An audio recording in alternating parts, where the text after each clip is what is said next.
Hoje nós vamos falar um pouquinho de um livro sensacional que eu terminei, que se chama The Phenomenon of Man. A tradução em português é O Fenômeno Humano. É um livro do Teilhard de Chardin, que é uma pessoa que por si só teve uma vida extraordinária. Ele chegou a ser um padre jesuíta da Igreja Católica e ao mesmo tempo ter uma carreira como um cientista. Então essa ideia de uma mesma pessoa que conseguiu juntar religião e ciência. Grande parte dos estudos do Teilhard de Chardin foram na área de paleontologia, na área de estudos dos nossos ancestrais. Ele se aprofundou em expedições e participou de uma série de expedições aí na China, na Europa, em diversos países do mundo, na África, para tentar entender um pouco mais sobre os nossos antepassados, sobre os Neandertais, sobre o início do Homo sapiens e da onde vem essa conexão. Então vamos falar um pouquinho da vida dele primeiro antes de a gente falar do livro, porque é um livro extraordinário, mas a gente tem que entender um pouco da vida do Teilhard de Chardin para entender o livro, né? Então ele faleceu em 1955, tá? Para vocês terem uma ideia.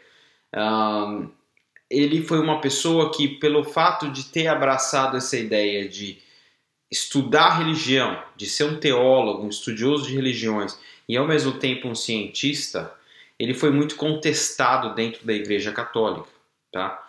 Tanto é que várias das publicações dele, incluindo este livro, só foi publicado depois da morte do Teilhard de Chardin, tá? O livro foi publicado exatamente pela primeira vez no ano da morte dele, em 1955, e depois as traduções em inglês e tudo mais só foram publicadas anos e anos depois, tá?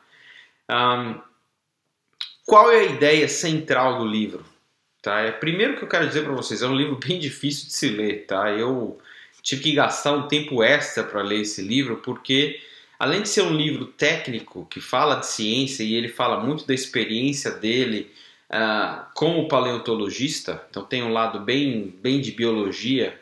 É um livro que foi escrito entre 1938 e 1940, então a linguagem do livro é bem antiga também, tá?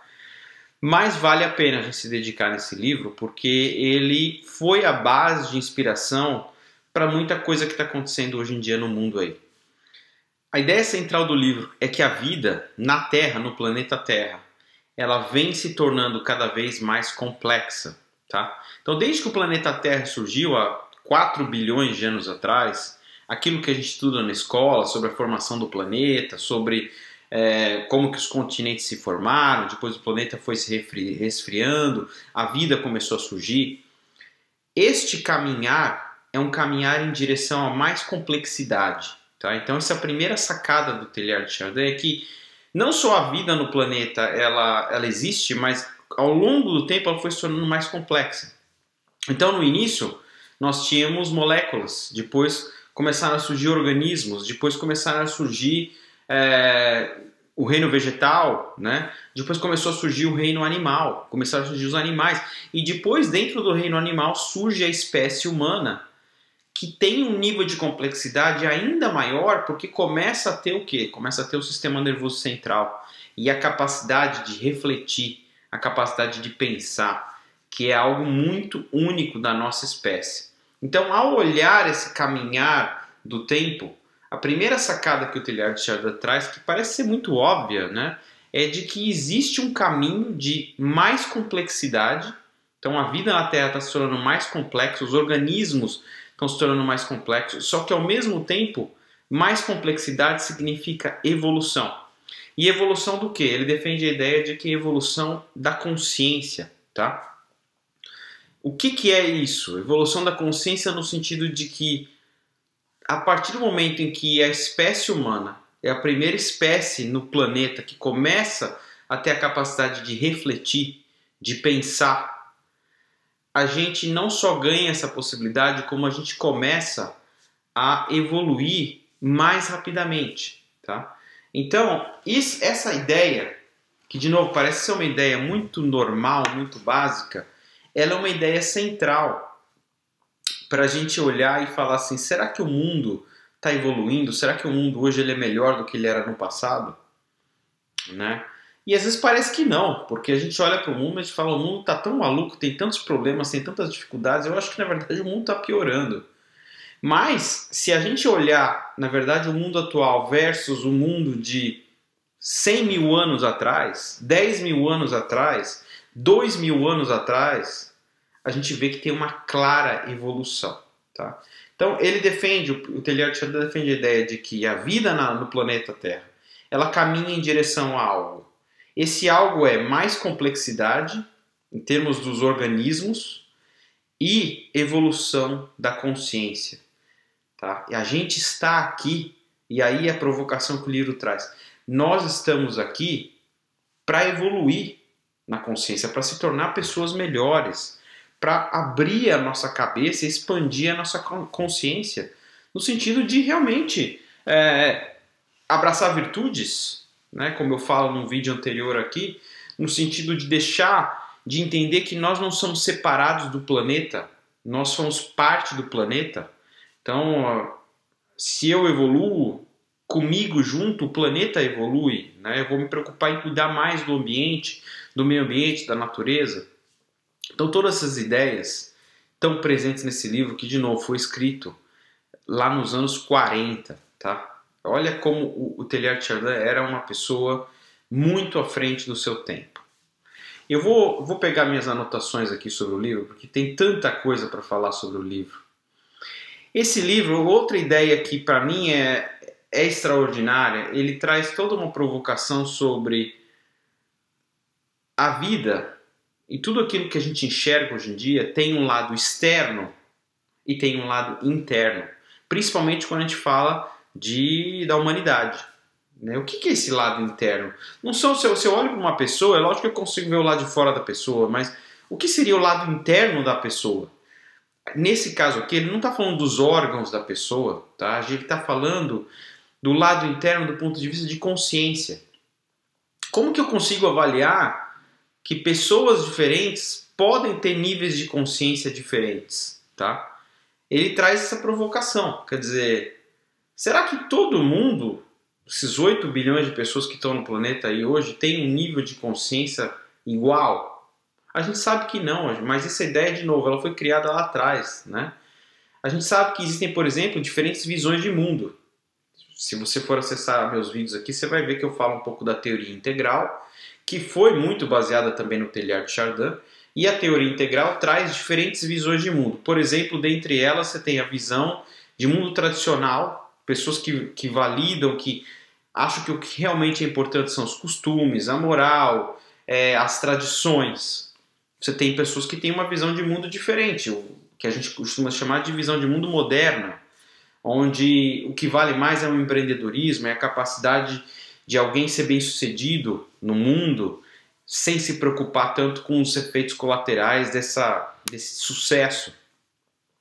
Existe uma outra visão de mundo, que é a visão pós-moderna, que é uma visão que, veja, cada uma dessas visões, ela não somente ela evolui, mas ela também inclui a visão anterior. Tá? Então a visão pós-moderna, ela vai além da visão moderna, mas ela também inclui elementos da visão moderna e da visão tradicional. A visão pós-moderna nesse sentido de sim, sucesso é importante, sim, tradições são importantes, mas existe o algo a mais, existe o efeito colateral. Poxa, ter sucesso às custas de destruir o planeta? Não. Eu preciso ter sucesso e preciso garantir que o planeta vai ter sucesso também, o planeta vai conseguir sobreviver. Isso está dentro da visão pós-moderna. A opinião das diferentes pessoas importa, a opinião das diferentes etnias importa, a opinião de uma pessoa negra, de uma mulher, né, de qualquer tipo de minoria importa. Todo mundo precisa ter o mesmo nível de respeito, não importa, de novo, a cor da pele, ou o gênero e tudo mais. Então isso vem do quê? Isso vem da visão pós-moderna, tá? E o Teilhard de Chardin, ele não só traz essas provocações de que existe todos os seres vivos e principalmente nós, os seres pensantes, que conseguem fazer autorreflexão, é isso que nos separa dos animais. Você até pode argumentar que alguns animais conseguem elaborar algum tipo de consciência, né? Lógico, se você pensar no teu cachorro, no teu gato, às vezes a gente olha para o gato, para o cachorro e fala, nossa, esse bicho é inteligente, como é que pode, né? Será que não? Será que pensa? É difícil porque a gente vai ter que entrar numa definição técnica do que é pensamento e tudo mais, mas sim, mas dá para dizer que animais, determinados animais, têm algum tipo de consciência. Agora, a capacidade de refletir sobre mim mesmo, refletir sobre meus próprios atos e mudar minhas atitudes baseada nessa reflexão é uma coisa que é pertinente aos humanos, tá? A todos nós humanos. Então, essa capacidade nos traz também um dever, que é isso que o Teilhard de Chardin defende, de se comprometer com esse projeto, que é o projeto da evolução. É o projeto de ser uma pessoa melhor, é o projeto de ajudar o mundo a evoluir. E isso é feito através do que ele chama de noosfera. Tá? A noosfera, ele cria esse conceito de que existe, por exemplo, hoje a biosfera. Todos nós já ouvimos falar o que é a biosfera. A biosfera é esse lado do planeta que contempla toda a diversidade da vida.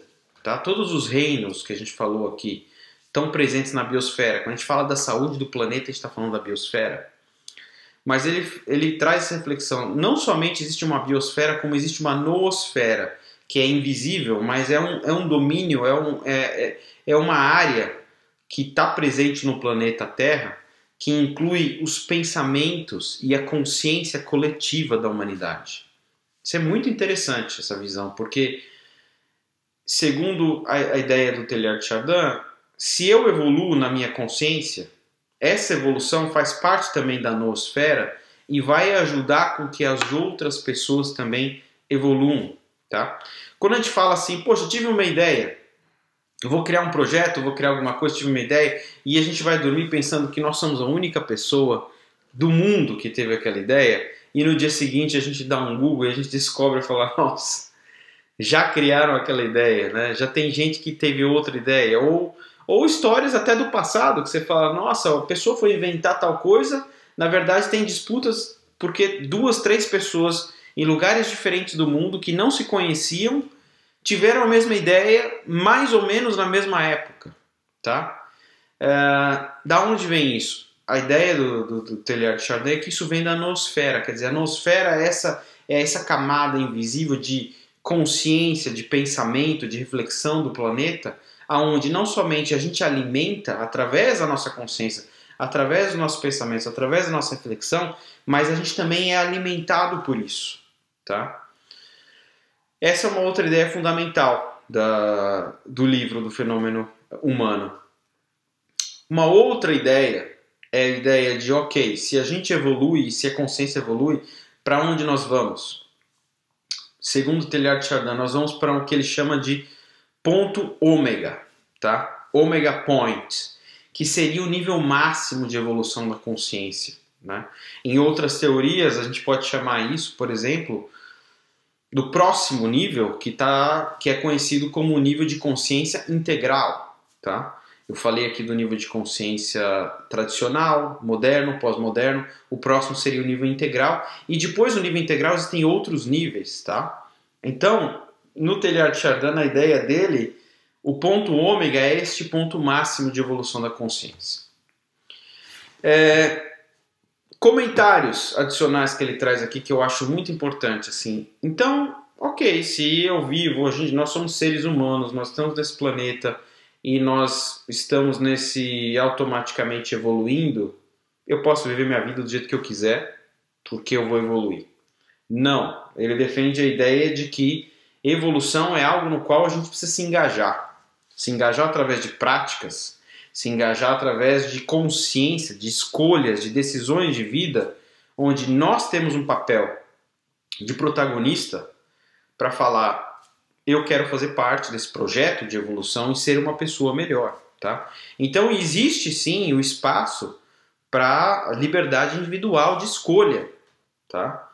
E esse é um alerta que ele faz, que eu acho muito importante. Tem muita gente hoje em dia aí que vive como se não houvesse amanhã, tem um nível de consumo que não está nem aí com o planeta e acha que está tudo bem. Né?